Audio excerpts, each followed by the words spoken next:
Po prvom týždni v Peru a absolvovaní treku Santa Cruz ma čaká hlavný cieľ našej výpravy, výstup na horu Valunarayu v Bielých Kordilérach, ktorá sa týči nad mestom Huaraz do výšky 5686 metrov nad morom.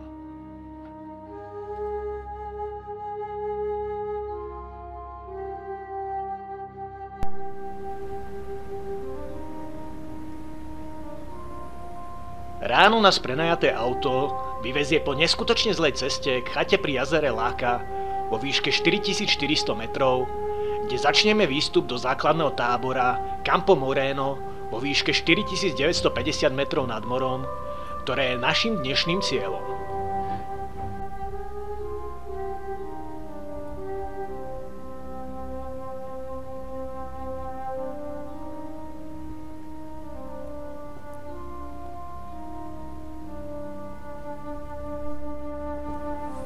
Od chaty pokračujeme po nesmierne strmom chodníku, ktorý stúpa po prudkom svahu. Niektoré časti chodníka sú natoľko strmé a nebezpečné, že sa na nich musíme istiť lanom.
Kde vyrážame za tmy o 5 ráno cez morénu tvorenú veľkými balvanmi k úpäťu ľadovca.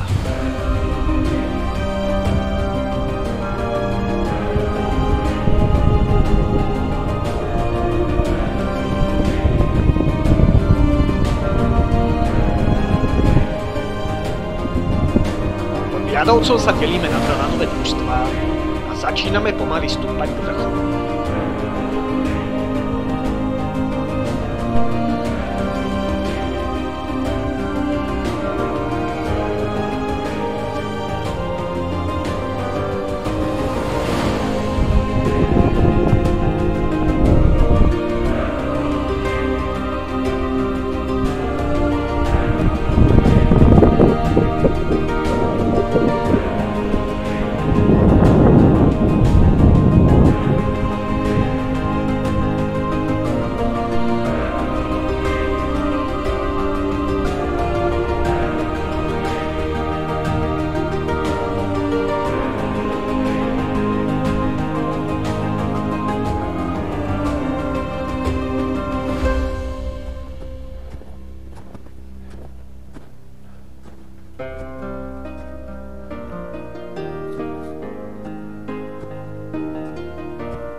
Po niekoľkých hodinách prichádzame do sedla pod vrcholom.